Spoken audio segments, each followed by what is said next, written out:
I mean, I like to get stuck in, and I'll go 100% every tackle. So I like chasing the ball, feeling like I'm hunting down a player. Or my personal favorite Adrian Rebollar moment was season 1 against El Paso. I think one of my favorite moments for sure was when we played. We got our hands on your high school transcript. There you go.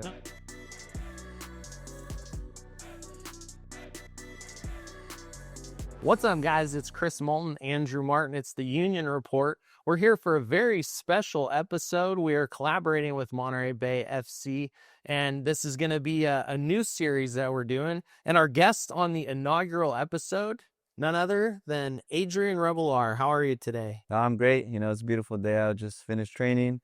Just got an ice bath, so, legs feeling good. Nice. I might have to jump in there afterwards. So, Adrian, wanted to kind of start off this interview just talking about your transformation as a player. Obviously, we saw you in year 1, and to now, the present day, it's been incredible to see your progression as an athlete and a soccer player. No one has grown as much as you have, in our opinion. And especially the things that we've noticed are your leverage, the way you use your body. Obviously, you're a little bit smaller guy, and you have no problem taking on huge guys. Is there some training that you did specifically for that? I think overall the experience really helps. To really improve, you need to play the games. So, I've been, lucky enough to get a good amount of minutes, from my first year to now.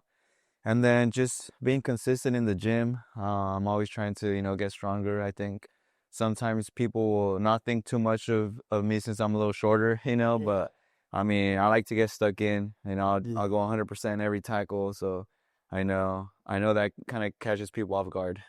But yeah, I mean, also just, like I mentioned, every year, I'm trying to improve. Every day is a day to get better.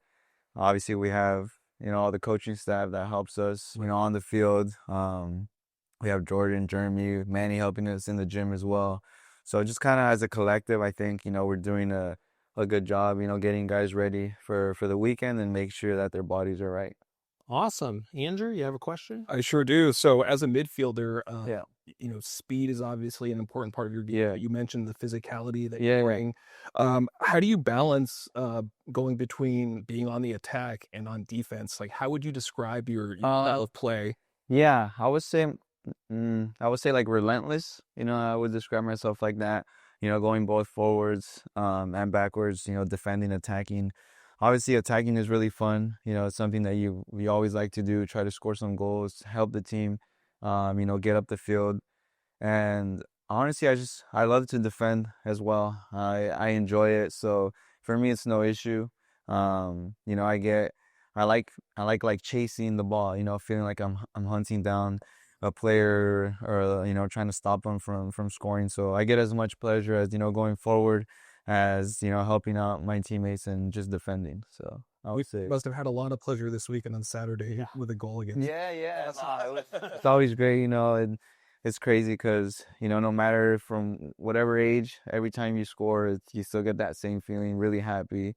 So it's very hard to describe, but something that we always try to chase. And I think as long as we play, it's gonna be the same feeling. Doesn't matter what level. Just scoring, it's fun. Nice. And so do you have a particular moment in your MBFC career that was like the most special moment for you? I think one of my favorite moments for sure was when we played LAFC in the Open Cup. Obviously it was a tough result. Ended up, getting knocked out off PKs, from a PK shootout. But it was just really good to kind of get that tying goal. In like the 89th minute, I remember it was Simon who scored. We went to overtime, we went up, and then they scored again, so we went to PKs. But just the atmosphere was really cool. Going up against MLS team, of course, and then obviously previously having played Earthquakes, and beating them. So I think overall that run, was really cool, and it just was really nice to be at home and see, all the fans, and it was so crazy while we were playing. The atmosphere was insane. So that was probably one of my favorite moments, I would have to say. Yeah, no, definitely that atmosphere for that LAFC game. I know on the field it's one thing, but like where we sit, it's like, I mean, just people crowded everywhere, especially in the South when the PKs came up. Right. It's like I had people like over my head. Like, Yeah. my personal favorite Adrian Rebollar moment was season 1 against El Paso. That banger you hit it was basically like a walk-off. Yeah. They blew the whistle just a minute late. Yeah. That was an exceptional Yeah. goal. So Thank you. definitely. Yeah. Andrew? Yeah, so family, I think, is a very important component of soccer. Players have that support of their families as they're making their way through their careers. Fans coming out often with families. How important has your family been during your career? We see your family in the stands. They sit here where we are. Yeah. I mean, it means everything to me. I wouldn't be where I'm at, without them. They're my support system, since I was a little kid. They sacrifice a lot of their own time to be able to, accompany me to my games, tournaments, and stuff like that. So, I'll always be very thankful, for them, especially like, I know as parents, I feel like they want to do that, spend their time, with their kids. But as far as like siblings, it also meant my sister having to take time out of, her childhood, being out there with me. So, I love them and I appreciate them, and to be able to play in front of them means the world to me, because I feel like the time and sacrifice kind of has paid off for them as well, to be able to come out here and enjoy the game, being able to watch me and just be a part of a community here. I know they always mention to me how they're, chatting to everybody, and they just, after every game, they talk to me about a conversation they had with someone. So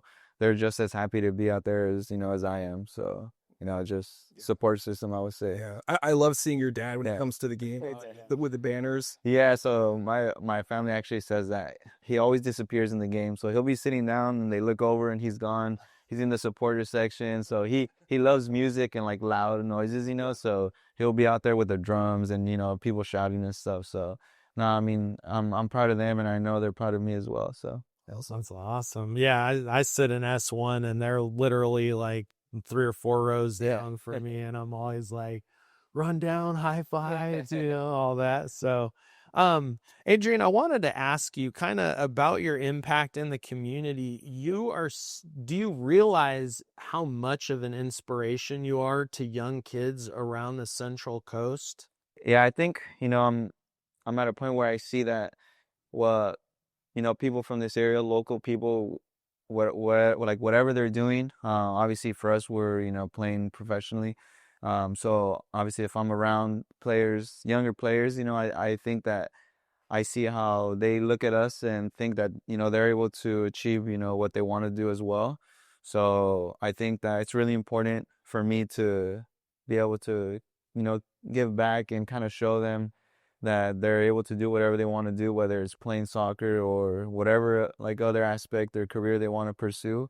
But yeah, I mean, I think that I'm happy to be able to kind of be an example. And I hope that more players keep coming out from this area. Every year we've had local players, so it's really cool to kind of be able to play with people that we grew up with as well. And, it's not something that many people get to do. So I'm very grateful for that, from all the players who have been from this area, to be able to play with them. Yeah, we actually, when we interviewed Joel Garcia, he talked a great deal about your influence on him and kind of how your style is what he's mimicking. So it's pretty neat just to think about how impactful you are, not only on the young, but even with your peers. Yeah, no, I think that's what it's all about, surrounding yourself with people that are going to, try to help you elevate your lifestyle, on the field and off the field, just overall trying to become a better person. So, it's really good to be surrounded by people like that, try to push you, to be better. Definitely. Andrew? Yeah, so not only obviously are you a local professional player, but you grew up in Watsonville, you went to college locally. Yeah. So you were a student athlete for a long time, and I think that resonates with a lot of the younger fans in particular. So as a student athlete, how did you balance doing well in school but also excelling in soccer? For me personally, I enjoy school a lot. So I like going to class, I like doing homework and all that stuff. But of course, like my number one like priority was to play. But you know, here in I think the US like soccer system it's a little what we see a little more is kind of going to college and then from there, you know, trying to go into the professional world. So obviously if you want to play in college, you need to do well in school. So obviously you got to take care of your classes, your academics first, and then obviously be able to play. But yeah, personally, like I said, I enjoyed going to school, enjoyed going to class. I think also in college, I was around my teammates a lot. You know, I was able to get, you know, have class with them and stuff like that. So always being able to help one another and just be around like a good group of people, you know. Nice. Now, was there one particular player professionally that as you were coming up, you kind of modeled your game after or you looked up to? Yeah, I would say that not sort of like modeled my game after, but just someone that I looked up to was just Neymar, my favorite player. Oh. Just very like fearless. I think that's something that every soccer player, you know, wants to be is just be able to go on the field, not think about anything, just go out there and just do your thing. So yeah, definitely Neymar, you know, he's fearless and stuff. So when I was growing up, he was playing like with Santos and stuff. So that's when I started seeing him. He doing all these fancy skills, you know, had the hair, different color boots, stuff like that. So, yeah, I would say him. Okay, yeah, that's a flair guy Yeah. for sure. I see a lot more grittiness in your Yeah. as opposed to flair, but Yeah. very cool. Yeah. Andrew? Yeah, so a question for the future is Yeah. a subject that's been coming up in USL quite a bit this summer has been the topic of promotion and relegation that I think USL is hoping to have launched around 2028. Yeah. Has there been much conversation between you know, either your teammates or other folks that you know around the league about this? And you know, what is the general thought about that? Yeah, I think the closer we get to maybe that being a possibility, we'll start kind of having more conversation around it. Because obviously right now it's sort of more of like a what if. So I think maybe that's why there hasn't been much conversation about it. But obviously I think it'll be really cool, you know, to be able to, for teams that are in lower divisions to go up. And then same thing for teams in, you know, upper divisions to kind of make sure that they're on top of their game and everything. But yeah. Awesome. So you talked about you like to go to school as a student athlete. We got our hands on your high school transcripts. There you go. No, I'm just kidding. It's actually an empty envelope, but it is back to school night here at Cardinale Stadium. So we're going into the rapid fire segment here. So to the best of your ability, answer these questions as quickly as you can. Okay. Name every school you ever attended in order from the first to the last. All right, yeah. So I'm Mesty Elementary School, then I went to Saba Middle School, Watson High School, and then Cal State Monterey Bay. Nice. Andrew? What was your favorite subject in school? Favorite subject was math. I graduated from Monterey Bay with a bachelor's in mathematics. So yeah, since I was young, I like numbers. I used to not like to read, but now I do. So. Were you a lunch from home kid or like a hot lunch at school kid? In elementary school, lunch from home for sure. Yeah. Okay. Lunch from home. Nice. And what is the GOAT of school lunches? School lunches. I don't know why at the top of my head. From elementary school, there was these like nachos that would come in. It was literally just beans and cheese and then a bag of chips. So I love beans, so I don't know why. I don't know why I like this so much. Yeah. Was there a certain teacher or staff member that had a real impact on you anywhere in your time in school? I think most recently what I could remember was in college when I had to I was going to go play for the USL 2, and I had to leave a little early, a couple weeks early to be able to kind of go out there for the summer league. So for my professors to let me go out there, you know, and do my finals out there and all that stuff when it wasn't online. So I would say them, you know, I appreciate them for, you know, helping me kind of take a next step in my career. Yeah, at the top of my head. Nice. When it came to getting ready for the start of school every year. Yeah. I know for me, I always needed that backpack, Yeah. needed shoes. Were there any like must-have items for your? I just like getting some really good pencils, and for some reason, I always had like colored notebooks that kind of went for every subject. So Color coded, right? yeah, like for me, math was always a red or a black notebook. For English, it was like green, and can't remember what else. I haven't been in school in a while, but And I think that's actually standard. I think that colors are associated with different subjects because I think like yellow was like red. history or something like that. So Exactly. that's something that I would look forward to. I hated school. So did you get rides to school, or were you a bus kid? I would get rides in elementary school. In middle school, sometimes I would get rides, or I could walk. You know, in middle school and high school, I could walk to class. Yeah. Awesome, Andrew. Yeah, and so looking back, if you had a time machine where you could transport yourself back to, say, elementary school, is there any advice that you would give to little Adrian about, life, footy, school? Yeah, I would say just to enjoy everything. You know, I think the older we get, the time kind of goes a little quicker. You know, I could think back, I graduated from college, and it's about to be, at the end of this year, it'll be like 5 years or 4 years. So it goes by fast. I would just say enjoy it wherever you're at, the little things, like just going out, hanging out with friends, grabbing a coffee, being out here in the field, all that stuff, spending time with family. So just enjoy it, I would say. Yeah.